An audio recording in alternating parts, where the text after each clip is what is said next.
Michael is certainly well known as one of the country's most sought-after impersonator, comedians, and cabaret performers, who has appeared from Maui to Manhattan and everywhere in between. And certainly he is just famous in the Valley for his show, The Judy Show, in which he appears as Judy Garland and all of her girlfriends. And he impersonates people like Betty Davis, Carol Channing, Pearl Bailey, you name it, Billie Holiday. We're going to get to talk to him a little more. Michael, I'm so happy to have you here today. Oh, I'm thrilled to be here, Jacqueline. It's always good to see your beautiful face. Oh, well, now you got me on that one. That's really great. Well, we're going to talk about the fact that you've been away for a while. You were back in Maine performing. We'll get into that. But right now, you're going to be at a new venue. You're going to be appearing at Azul. Yes, Azul on Palm Canyon. It's actually Azul Tapas Lounge in George's Alibi. Oh, my. It's a full title, but it's a lot, so we just call it Azul. Azul. Yeah. If people are trying to write it down when they're in their cars, we don't want to get them confused. It's Azul. It's at 369 North Palm Canyon, Palm Springs. The telephone number is 760-325-5533. Now, you're playing there every Sunday at 7:30. What are people going to get when they go there, and what are they going to see, and what are they going to have to eat? And well, they're going to see it all. They're going to see it all, that's for sure. No, actually, they're not going to see most of it. That's the whole plan. What we're doing at Azul, we're offering a traditional dinner theater format, but it's more of a cabaret dinner theater style. So it gets a little raucous and fun. Oh, it's great fun. And it's only $35 for the show and pre-fee. Well, in French they say pre-fee, but here they say prefix. Yes. So we don't want to confuse anyone. And that's only $35, but for... and that's a 3-course dinner and includes the show. If you prefer to just come in for cocktails or dinner or an appetizer and you don't want to order off of that menu, you can order... whatever you want. And it's $10 for the show. Right, a $10 show fee. Right. And so that starts when? That starts this Sunday, January 9th at 7:30. Which is tomorrow. Yes. Yeah. Boy, that's exciting. And we encourage you, guests, to, if you're coming for dinner, to come in around by 6, if you could, because you want to kind of get dinner out of the way before the show starts. Well, and Judy and all the girls don't want people sitting there with mouths full of food while they're trying to talk to them, right? Well, actually, maybe I shouldn't talk about it, but one time the show is very funny. We do a lot of great improv comedy and stuff, and I had a gentleman choke on a lamb chop. Oh, no. Did I tell you that? No, I never heard told that. you that story. No. He actually died. But they revived him. They lost his pulse for 3 minutes. The ENT. Oh my God. So that's horrible. They were billing the Judy Show as a killer. But thank God he was really fine. Happened. He How was long fine. ago? He ended up being fine, and he came back to the show 2 weeks later, and I made sure he used a fork and a knife. Yeah, or not eat. Oh my gosh. Well, that's quite a story. I bet you're one of the few entertainers that can say that he actually killed him. And did kill him almost. That was a scary moment, but we got through it. So. Well, the other thing is you're still performing at Blame It on Midnight. You're there every Wednesday at 7:30 with the Michael Holmes trio. Talk about that. We are. Well, I'm now playing with Joel Baker on the piano, Jay Lewis on drums, and George Sebra on the bass. And we just swing the standards, all of the greatest, Tommy Dorsey and a lot of Sinatra-ish style. Yes. Well, of course, as you know, Michael, I've been to both, and I love the performance, whether it's the Judy Show, but I have a special place in my heart for your voice. Yes. And you're always very kind about that. Yes. You collect your checks, don't you? I wish I did. But the thing that I'm excited about too is that you're going to be at the Arthur Newman Theater. Also on January 9th, but that's at 2 p.m. A matinee. Les, I just lost his last name. Les That's all right. We don't need. He's a producer. Les is the producer, and he is starting a cabaret. He's been running a cabaret series there at the Arthur Newman Theater in the Jocelyn Center, and it's been on Saturday nights, and now he's bringing in a Sunday afternoon. Well, that's great. So I'm going to be to that one. I'm going to come to the matinee. Well, great. We're going to have Judy Garland, Betty Davis, and Pearl Bailey at that show. So are they going to be a little less raucous, or are they still going to be raucous and naughty? Oh, well, you play to your audience. Yes. So it depends on what the audience wants. Well, that's right. Well, let's hear a little bit about. Let's hear from the girls. Whether it's Carol or Tallulah or Betty or. Well, we at Azul they just had a big event for the Carol Channing Foundation for the Arts. Yes. They had a fundraiser, and I was there.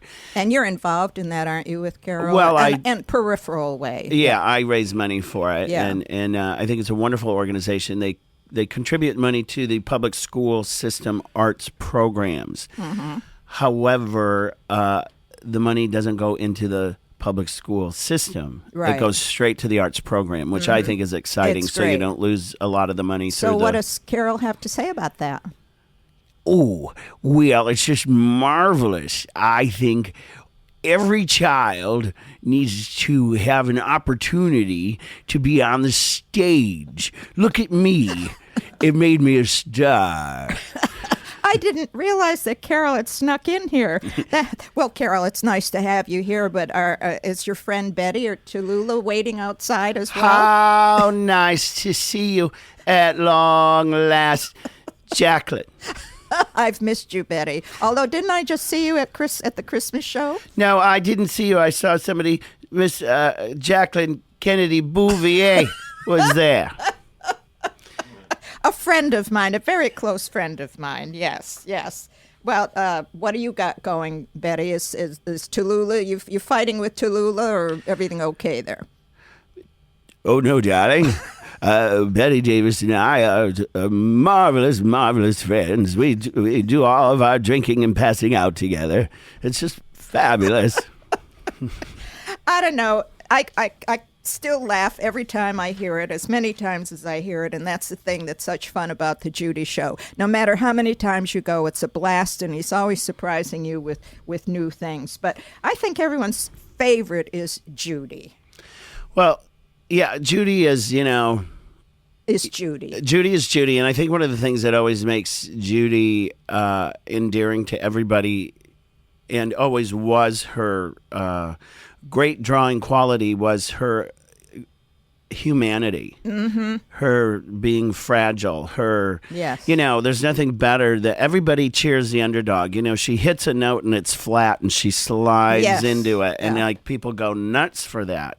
And I think it's just symbolic of the human condition. And you play all of them so perfectly, and I'm sure there's a few people listening now that have never been to the Judy Show. It's important to let you know is that not only does he impersonate them, but he looks like them. He's a fast changer. I can't believe how fast he changes costume, but he does come out in costume and hairdo and makeup, and it's unbelievable. You've got the body language down so perfectly. That's incredible. Well, these are all iconic characters, and they're very, very, very distinct. I think one thing that makes it stand out, or these characters who happen to be women, everything about them was unique and distinctive. Whereas today, who's going to be really doing Britney Spears? That's so true. I think about that a lot when I see that. Yeah, and Pearl Bailey, my gosh, she's so special, and you do a great Pearl Bailey. I lived in Saugatuck, Michigan for several years, which is near Kalamazoo, Michigan, and Pearl Bailey was married to Louis Belson. And he was from Kalamazoo. So a lot of the musicians that I worked with actually worked with Pearl Bailey. So I have a very down and dirty inside track on who she was professionally and personally to work with. Yeah. She was a great entertainer. She was a great lady, but she could make grown men cry. Oh, yeah. Well, I've seen you as Pearl Bailey make grown men cry when you go after them.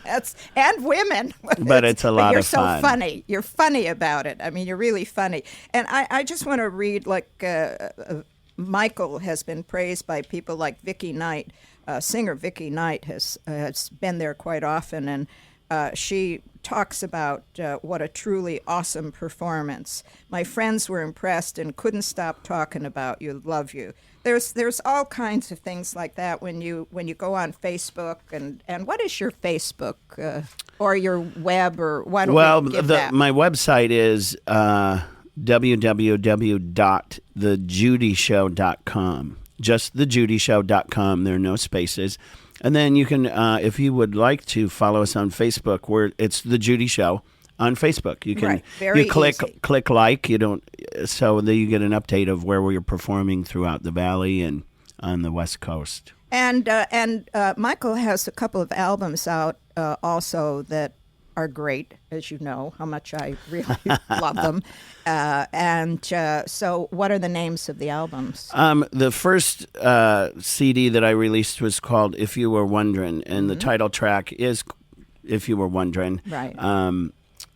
A Peter Allen song. Yeah. And that's what I close the Judy Show with every week. Love the song also. And the albums are available for sale, are they not, at the Michael Holmes Trio night and also at the shows? At the shows and also on iTunes and cdbaby.com. Amazon.com, places like that. Now, Michael mentioned the fact that he was in Sagatuck, Michigan, where he did the show, and you haven't been in Palm Springs for a really long time, and then you left and went to Maine, and you were there for a very long time. We were there a lot longer than we anticipated. We were, the show was a great success. We played 5 nights a week, and it ended That's up, hard. We were at standing room only 5 nights a week, and we were extended a month, and then we had a 7-city cross-country tour that took an additional month. So we were gone 6 months. Yeah. I love Palm Springs so much, and I never get to spend enough time here. Yeah. Well, hopefully you're going to spend a little more time here this year. Well, that's a plan. We're going to start later in the summer and come back earlier in the fall. Yeah, because you've got your fan base well established, and certainly we want these people from Maine to come down this way to see you. We need that. If anybody here needs a great summer vacation, I mean, we were in Ogunquit, Maine, which is about an hour north of Boston. Right. And it's pretty marvelous. There's a lot going on there, but we've got even more going on here. Oh, yeah, you want to be Springs. here. Yeah, don't leave in the summer. Just only if you need to. Yes, only if you need to. I mean, we've got to keep talking about us here. Now, are you going to be doing the Cabaret? You were doing Cabaret series. Are you going to be doing that Last year later? we did a Cabaret series. Les Michaels, excuse me. He's the one who I couldn't pull up his last name. And that's my first name, I know. You can tell. I thought it was just me. No. And I haven't even had a cocktail. He is running the Cabaret series this year. And when? At Blame It on Midnight. It's on Saturday nights, and it changes every week. Yeah. So you can check on their website. Well, and I've seen that too, and it's really another good show. So you liked Maine. You were very, very successful there, but I know how much you do prefer Palm Springs, and you've got a lot going on for yourself here, so we do want you to stay a little more. What would Judy say about that? About what? Being in Palm Springs as opposed to Maine. She loved Palm Springs. Palm Springs is marvelous. I can't get enough of it. It's just marvelous, really marvelous. Well, we're going to be able to see not all of the friends, but some of the friends, right? Some of the girls at both the Arthur Newman Theater, January 9th, which is tomorrow, Sunday at 2 p.m., and then Azul, Sunday evening at 7:30. Now, the theater, there's nothing to eat. There's just Michael, and that's all we need is Michael. And you know what? We're out of time, so go check it out. Blame It on Midnight, Arthur Newman Theater, the Jocelyn Center, Azul. Michael, thank you so much for being here. Thank you, Jacqueline.